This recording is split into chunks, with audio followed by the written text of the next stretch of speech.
Hei, jeg heter Kine, og i dag så tenkte jeg å vise hvordan man hekler staver, for det er noe jeg gjør mye. Jeg liker jo veldig godt å lage bestemorsruter, granny squares, og da er jo det staver og luftmasker, det man bruker.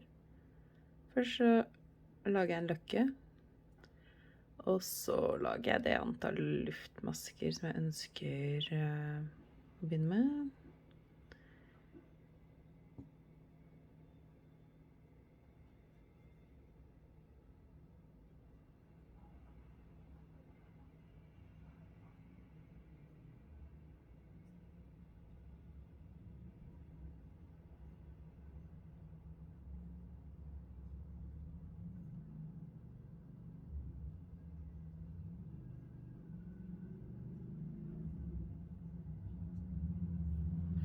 Sånn, skal vi se her, jeg tror jeg har 12, så 1, 2, 3, 4, 5, 6, 7, 8, 9, 10, 11, 12, ja. Og så er det, ups, der ble ikke alt garnet med, begynner på nytt.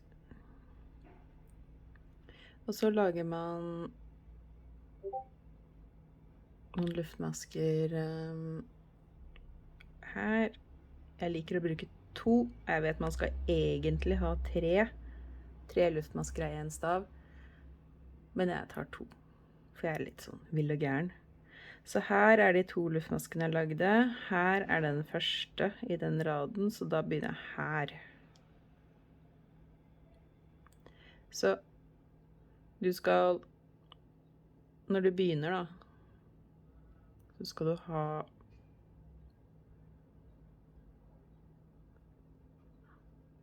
som jeg sa da, så bruker jeg 2 luftmasker som stav, og så begynner du ikke i den første luftmaska der, men du begynner i nummer 2 da.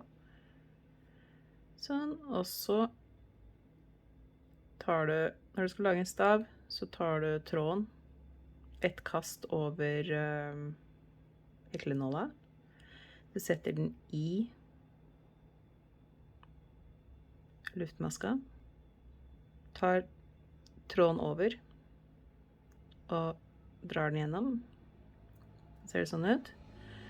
Og så tar du tråden over nåla en gang til, og da skal du dra den der gjennom de 2 trådene her, de 2 første. Skal vi se.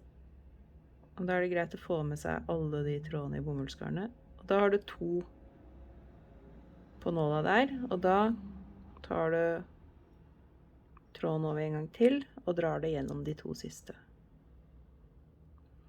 Så der har du en stav der. Da gjør vi det igjen. Da tar du først tråden over nåla,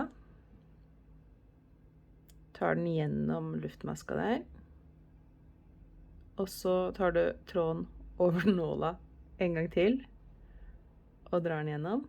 Da har du 3 tråder på nåla. Så tar du tråden over nåla igjen, og drar den gjennom de 2 første. Oi. Det er greit å få med seg alle trådene i garnet der. Der er en til.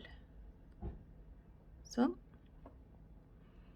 Og da har du 2 på nåla. Ta tråden over en gang til, og drar gjennom. Og da har du enda en stav. Vi tar en til her, skal vi se. Da har du tråden, tar den rundt nåla, tar den gjennom luftmaska di, og så tar du tråden igjen over nåla, drar den gjennom, da har du 3 på nåla, kaster tråden over der, drar den gjennom de 2 første, en gang til over nåla der, og sånn. Da har man staver der. Nå skal jeg bare fortsette ut her, så skal vi se hvordan det blir når man snur.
den siste maska.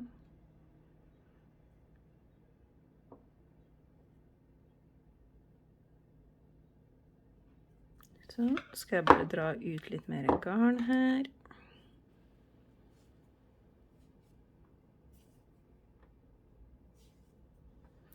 Sånn. Så her er stavene mine, og nå skal jeg snu. Og som jeg sa da, så skal man egentlig ha 3 luftmasker som en stav. Men jeg foretrekker 2, så jeg bruker 2 her.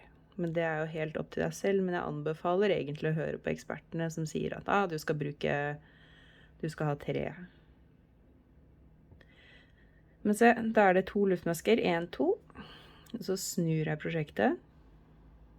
Og nå har vi jo ikke noen luftmasker vi skal gjøre det i, så da skal vi gjøre det inni disse rommene man finner her. Og siden luftmaskene her sånn fungerer som en stav, så begynner man ikke her, men man begynner der. Så det første jeg gjør er å ta tråden over nåla, og så stikker jeg nåla inn her. Passer på at den er gjennom begge trådene, sånn at det blir en slags flett øverst der. Og så tar jeg tråden med meg, gjennom og opp, så over en gang til. Sånn. Og der. Der har vi de 2 første stavene da. Den ene er jo egentlig bare luftmasker. Så tar vi en til. Sånn. Så er det gjennom her, der tommelen min er. Du kan se det. Og så tar jeg tråden over, tar den med meg tilbake, tråden over igjen, og en gang til. Sånn. Og så fortsetter vi.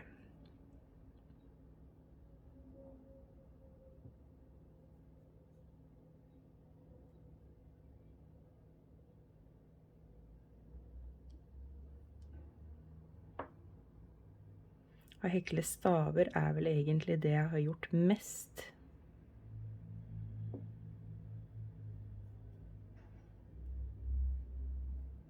Oi, her er det en tråd som ikke ville med igjen. Der.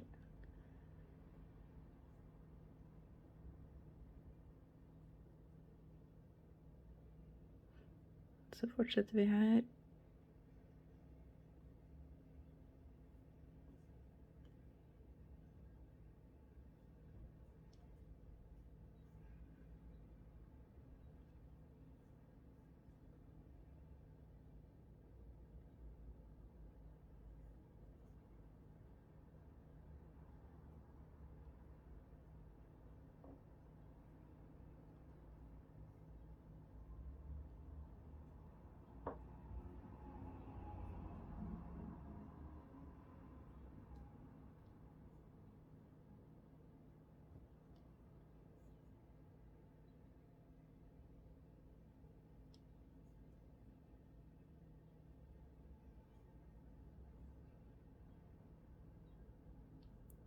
Jeg er veldig glad i staver,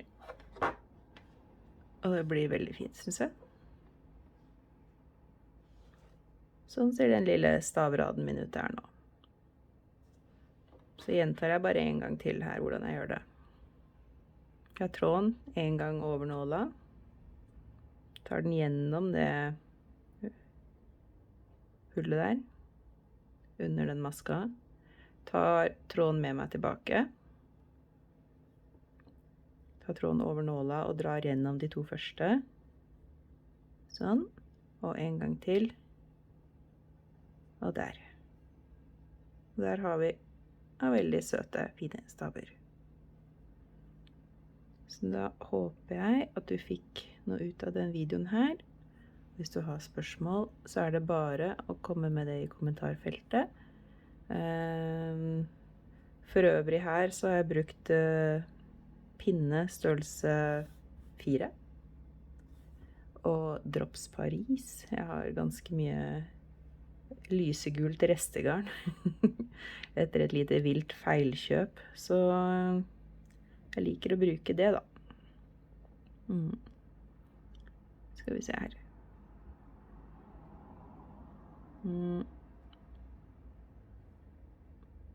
Når jeg kommer til enden, så liker jeg å ta tak i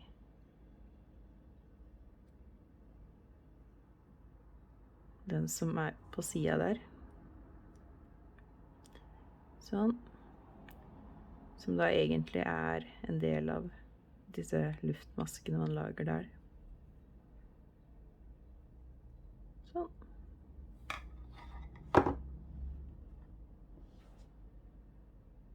Der. Ja.